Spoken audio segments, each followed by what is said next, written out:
الحمد لله نحمده ونستعينه ونستغفره ونؤمن به ونتوكل عليه ونعوذ بالله من شرور أنفسنا ومن سيئات أعمالنا من يهده الله فلا مضل له ومن يضلل فلا هادي له ونشهد أن لا إله إلا الله وحده لا شريك له أما بعد فأعوذ بالله من الشيطان الرجيم بسم الله الرحمن الرحيم قال تعالى في القرآن المجيد والفرقان الحميد ولا تقولن لشيء إني فاعل ذلك غدا إلا أن يشاء الله صدق الله العظيم. ایک مرتبہ تمام حضرات نبی علیہ السلام پر درود شریف کا ہدیہ پیش کریں. اللہم صلی علی محمد النبی الأمی وعلى آلہ وسلم تسلیما. یا رب صلی وسلم دائما ابدا على حبیبک خیر الخلق کلہم.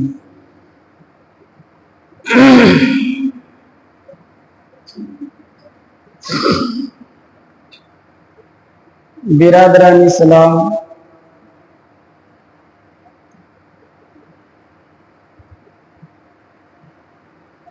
اللہ رب العالمین کا ہم اور آپ جتنا بھی شکر ادا کرنا چاہیں، جتنا چاہیں زبان سے شکر ادا کریں یا فعلاً ذکر ادا کریں، شکر ادا کریں.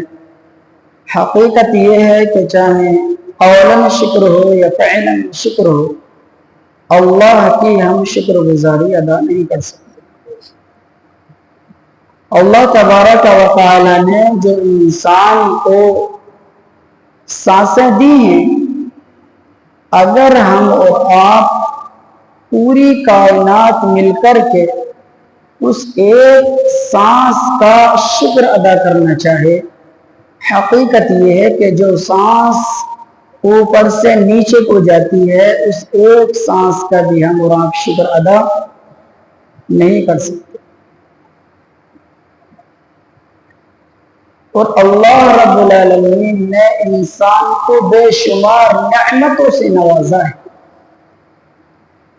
بہت ہی زیادہ اللہ تعالیٰ نے انسان کو نعمت عطا فرمائی. الغرض، آج میری تقریر کا عنوان ہے کہ جب ہم کوئی کام کریں تو اس میں انشاءاللہ کہہ لیا کریں.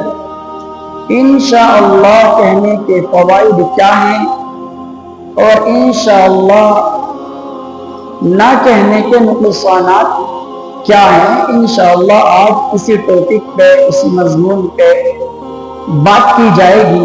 دعا فرمائے رب تعالیٰ مجھ گناہگار کو، سیاہکار کو، عاصی کو صحیح بات کہنے اور ہم سب کو ان باتوں پر عمل کرنے کی توفیق عطا فرمائے. عزیزان من، امام ابن جریر طبری نے، کس نے؟ امام ابن جریر طبری نے بروایت حضرت ابن عباس رضی اللہ تعالی عنہ نقل کیا ہے کہ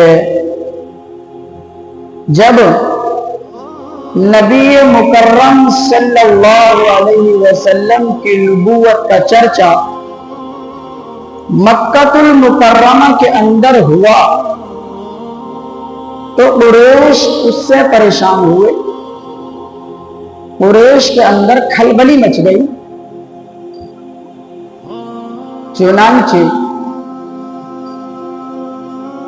مکہ کے قریش نے دو آدمیوں کو، بات توجہ سے سنیں گے انشاءاللہ بڑا فائدہ ہوگا. کتنے آدمیوں کے ساتھ؟ دو آدمیوں کو. میں بیچ میں نام معلوم کروں گا، وہ دو آدمیوں سے اس میں دھیان سے سننا. دو آدمیوں کو، نمبر 1 نضر ابن حارث، نمبر 2 عقبہ ابن ابی معیط کو. ان دو آدمیوں کو قریش مکہ نے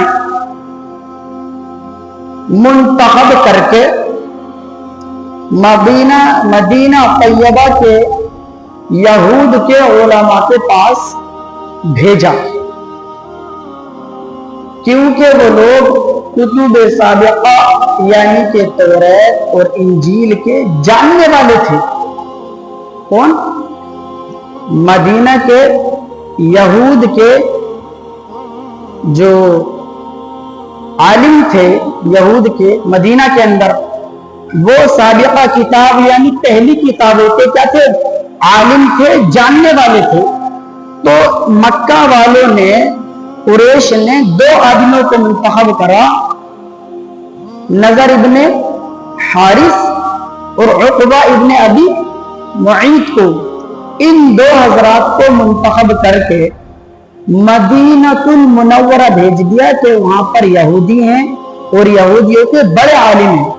چنانچہ یہ لوگ مدینہ طیبہ کے یہود کے علماء کے پاس پہنچے اور جا کر کے انہوں نے اپنی عرضی دی، درخواست پیش کی کہ مکہ کے اندر محمد بن عبداللہ بن عبد المطلب نبوت کا دعویٰ کرتے ہیں اور وہ یوں کہتے ہیں کہ اللہ نے مجھے پیغمبر بنایا ہے، لہٰذا ہم ان کی بات کو کس طریقے سے تصدیق کریں؟ آیا ہم ان کو اپنا نبی تسلیم کریں یا نہ کریں؟ اس بارے میں آپ ہمیں کچھ رہنمائی فرمائیں، ہماری کچھ رہنمائی فرمائیں تاکہ ہم جا کر کے اپنے قریش کے جنہوں نے ہمیں بھیجا ہے ان کو بات بتلا سکے کہ آپ کی طرف سے ہمیں یہ میسج ملا ہے.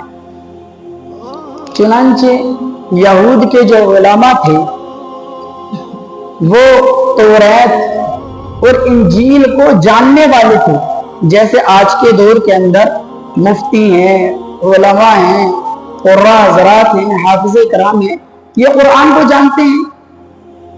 اسی طریقے سے اس زمانے میں یہودیوں کے جو عالم تھے وہ توریت اور انجیل کے جاننے والے تھے. یہ لوگ پہنچ گئے مدینہ. پھر انہوں نے مدینہ کے اندر جا کر کے معلوم کیا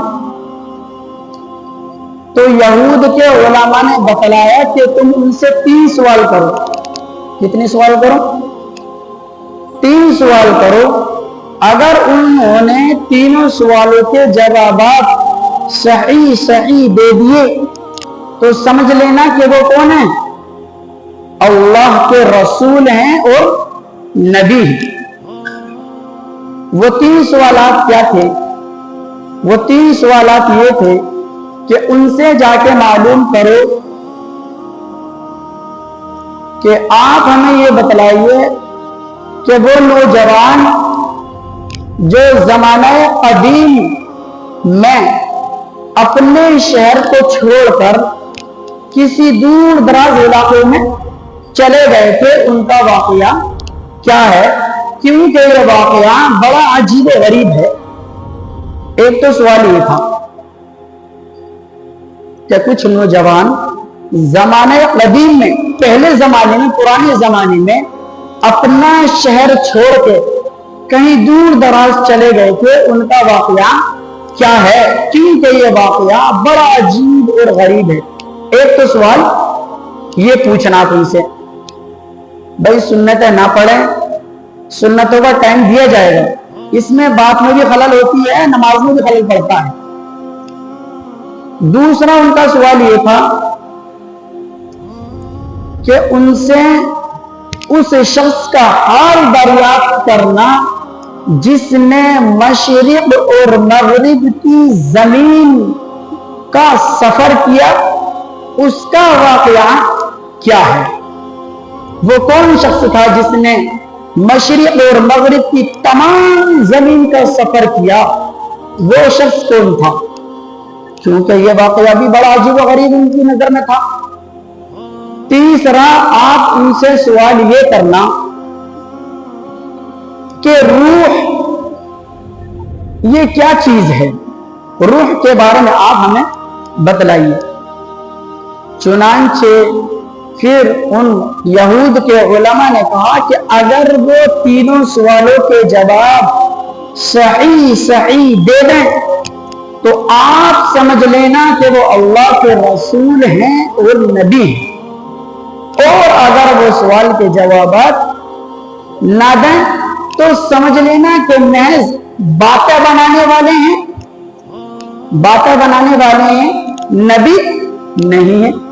چنانچہ یہ لوگ یہود کے علماء سے معلوم کر کے اب کہاں آئے؟ مکہ المکرمہ واپس آئے۔ چنانچہ یہ قریشی مکہ المکرمہ واپس تشریف لائے اور پورا مکمل واقعہ اپنے قبیلے والوں کو بتلایا کہ یہود کے علماء نے یہ بات بیان کی ہے۔ چنانچہ پھر لوگ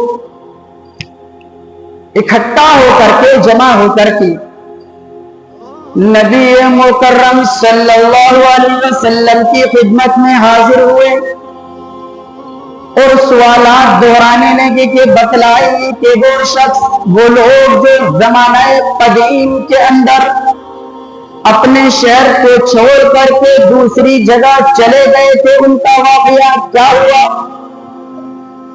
دوسرا، ان لوگوں نے سوال کیا کہ آپ اس شخص کا حال بتلائیے کہ جس نے مشرق اور مغرب کی تمام زمین کا سفر کیا، اس کا واقعہ کیا ہے؟ پھر تیسرا سوال انہوں نے دہرایا، آپ بتلائیے کہ روح کیا چیز ہے؟ اللہ کے پاک پیغمبر حضرت محمد عربی سرور کونین خاتم الانبیاء اشرف الانبیاء محمد رسول اللہ صلی اللہ علیہ وسلم نے بتلایا کہ میں آپ کو اس کا جواب کل کو دوں گا۔ کیا کہا؟ یہ جو آپ سوالات مجھ سے کر رہے ہیں، میں اس کا جواب آپ کو کل دوں گا۔ اتفاق سے نبی مکرم علیہ السلام انشاءاللہ کہنا بھول گئے، آپ نے انشاءاللہ نہیں کہا، لہذا وہ لوگ پھر دوسرے دن کو حاضر خدمت ہوئے اور کہا کہ جی بتلاؤ، ہمارے سوالوں کا جواب دو، کیا بنا؟ چنانچہ کوئی وحی آپ علیہ السلام پر نازل نہیں ہوئی، جبرائیل وحی لے کر کے نہیں آئے۔ اس کا نتیجہ یہ ہوا کہ جو کفار مکہ تھے وہ آپ کا مذاق اڑانا ان لوگوں نے شروع کر دیا کہ دیکھو ہم کہتے تھے نا کہ یہ نبی نہیں ہے، اگر یہ نبی ہوتے تو ہمارے سوال کے جوابات جو ہم نے ان سے سوال کیے ہیں ان کا یہ جواب ہمیں دے دیتے، اور بڑے طرح سے جو ہے مذاق اڑانے لگے، ہنسی اڑانے لگے۔ اس واقعے سے نبی رحمت آمنہ کے لال، ہم سب کی آنکھوں کی ٹھنڈک جناب محمد رسول اللہ صلی اللہ علیہ وسلم کو رنج اور تکلیف پہنچا، آپ کی نظر آسمان پر اٹھی۔ اس طرح سے کوئی وحی نازل نہیں ہوتی۔ 15 دن کے بعد، کتنے دن کے بعد؟ 15 دن کے بعد علماء نے لکھا ہے